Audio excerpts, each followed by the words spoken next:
Hey everybody, this is day two. All right, so today I wanted to talk to you guys a little bit about formatting a screenplay. But before we do this, let me handle a couple of housekeeping issues.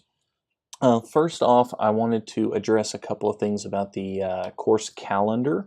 As some of you guys pointed out, some of the links were sending you guys to incorrect places. I have chased down most of these. I think if you do notice any that are incorrect or seem a little bit odd, let me know ASAP through the GroupMe. That's probably the fastest way of doing that, and I will try and chase those down. It seems to be something when I transferred the class in through D2L. So, working on it, trying to catch it.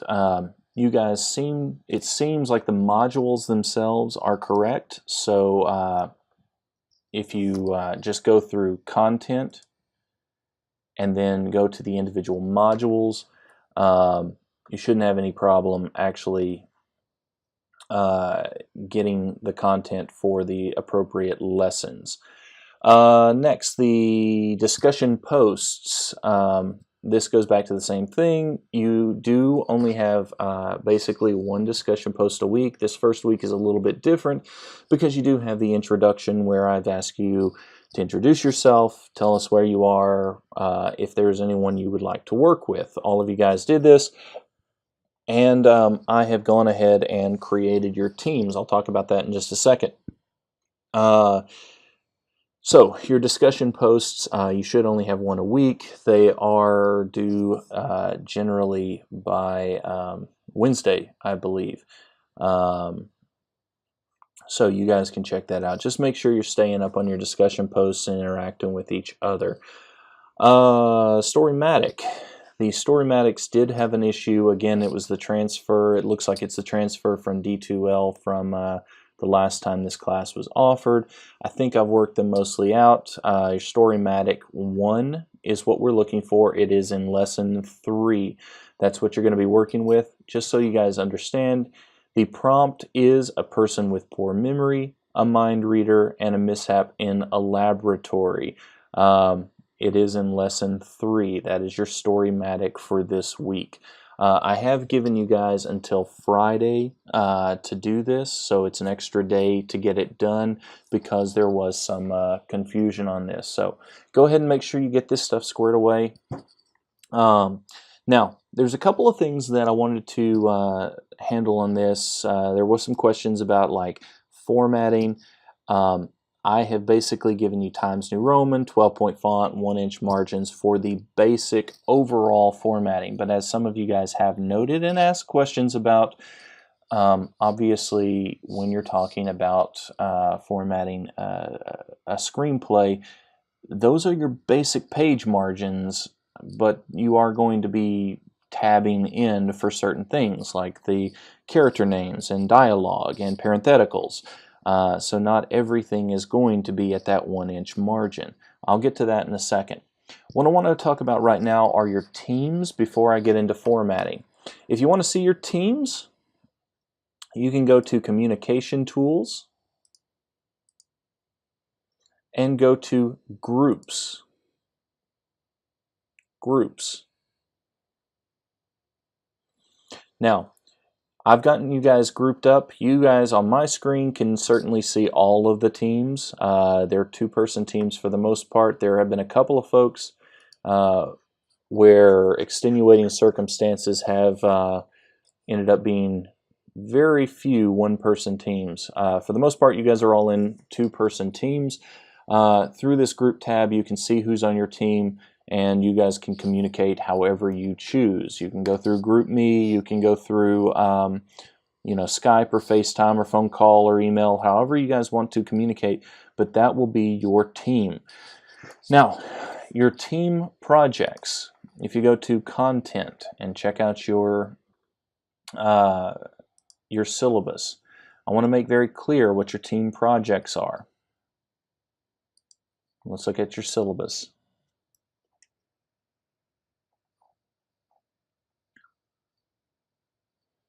Okay, your Storymatics which constitute about 35% of your overall grade, are solo projects. Everyone is required to do a storymatic.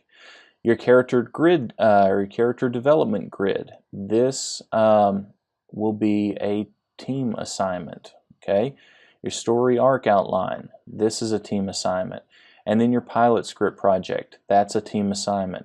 So, character grid, story arc, and then your pilot or spec script. Those are team assignments. The treatment also falls in that category. So these assignments fall into the team assignment category. But this 45% of your grade is all solo. Your weekly discussions and your storymatic activity, those are all solo activities. So in this case, 55% of your grade is team and 45% is solo in this case. Actually, that's probably not completely true because you do have your peer review, and that will be individual as well. So it basically comes to about 50-50 solo and peer review. We'll get to some of that as the semester goes on, but please understand that the storymatics are solo, and then the treatment will be your first big team assignment. So you guys may want to start talking with your teammates now to decide what the spec script is going to be about. Remember, the spec script will actually be an episode of a show that already exists that you will be writing an original episode of. Okay, so we will go from there. Let me go ahead and talk about formatting before this gets too long. Under Content, Module 1, Lesson 2. You have formatting a screenplay. Now you should have already done the read and watch assignment. You should have already seen what a screenplay looks like. The thing to understand is this is not a suggestion. These are not just, the formatting of a screenplay isn't done by accident. The positioning of items in a screenplay or in a script are done for a particular reason. They're done to highlight certain things and to call out certain things. They're done to basically let the reader know what it is that they're looking at a particular time. In this lesson, it's very important that you understand what everything is here. So for example, a slug line is basically the location of a particular scene where something is happening. And every time you switch from one scene to the next scene, you need to make sure you have a slug line. Every time you presumably have the camera switch from one location to another location, or you go from one place to another place, you would need another slug line. Okay, even if that seems like you may only have a very short amount of stuff happening within one scene, the slug line needs to change. Slug lines generally have inside or outside, external or internal, and then the location, and generally the time of day if it can be seen, if it's important. So for example, if it's just inside and there is no time of day apparent, then you may not need that. But if it is something where I can see outside the window, if it's day or night, then we would want to be able to see that. Actions. In the actions, what we're actually trying to do is basically set up what is going on, what is happening in that scene. This is not necessarily just like Jim is hammering or something. This is what we're seeing in this scene. You're setting up what's going on, and it's written in real time. Okay, so you're not saying, something about like Jim, a traveler or a carpenter with a seedy past. I don't know that he has a seedy past. I don't have any idea of who Jim is until you reveal who Jim is in the script, okay? So understand, this is just what the audience will see in this scene, okay? This is one of the most common problems that people have when they write a script, is in their action scene, in their action element, they want to describe the character more than just the physical appearance of the character. They want to describe the characteristics and the internal struggles of the character.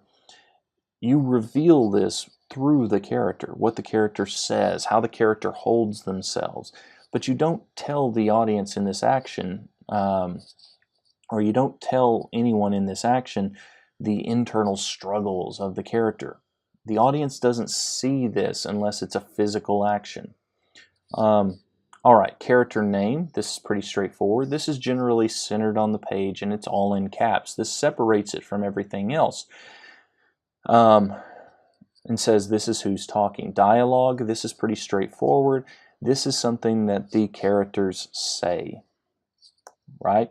And this is generally tabbed over. And I don't necessarily mean tab. I mean basically you would use the, this is block tabbed over. And I'll show you how to do that in just a second. Parentheticals, this is something that is a discrete and very specific action that the audience, or that the subject takes. So for example, if in the action element you're saying that Jim is currently making a cake or mixing up elements of a cake, okay, so he is currently doing all this stuff, and then maybe as Susie says something in a parenthetical, I might say Jim drops the bowl. So at that very specific point in time, Jim does a very specific thing, okay? That's what a parenthetical is. So it is usually on its own line that separates it from everything else. It's usually tabbed in a little bit further than the dialogue is, but it outlines a very specific thing that occurs. Okay, let me show you how this looks. Now, I generally will use a program like Adobe Story CC Plus to write a script, just because it does a lot of the formatting for you. It makes it a little bit easier for you to work with. I think it's a lot of fun. Here's a script I was playing around with earlier just to give us an example. Love Star Wars, playing with Star Wars. But for most of you guys who may not have a program like this, I went ahead and copied it over to Microsoft Word, and I'll show you how this works.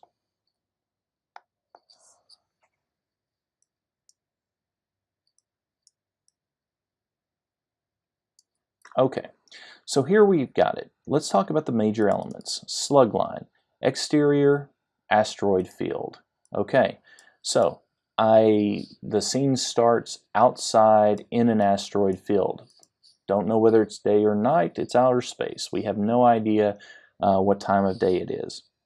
As enormous asteroids roll and tumble through space, a lone X-wing darts through the field, its S-foils closed. The fighter rolls lazily over an asteroid while locking S-foils in attack position. Notice how everything is in real time. Everything is in present tense. This is happening as I read it. So it's not anything about something has happened or something will happen. It's what's happening right now. So I can go ahead and go through all of this. This is all fairly straightforward. Notice how it's all left aligned here. It's not justified. All right, so I go forward and then I go into the next scene. Internal X-wing. So now I'm inside the actual X-wing. I introduce my first character. When I introduce a character, the very first time that I show the character, I introduce him or her or it by showing all capital his name or her name or its name. This lets the audience, or I'm sorry, the reader know that you are introducing a character into the scene. At this point, it's the first time I see the character on the script, the first time I see that this character is now in the scene. Dax Shum. And now I describe their physical characteristics. A dark-skinned man with round face and pale blue eyes. So I'm not telling you anything about the personality of Dax Shum. I'm just describing what the audience would be able to see. Sits in a pilot seat adjusting knobs on a control yoke. His astromech droid, again, all caps here, YUL3, also called Yule, introducing the astromech, sits behind the cockpit, spinning its dome-like head.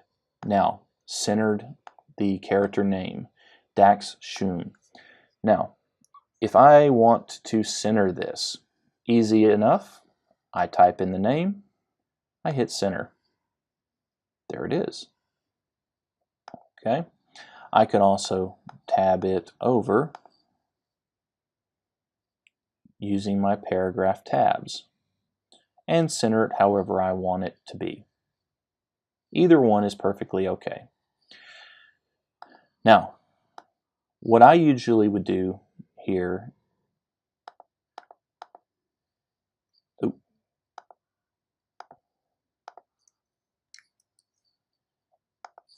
is use my paragraph tabs, these two options right here.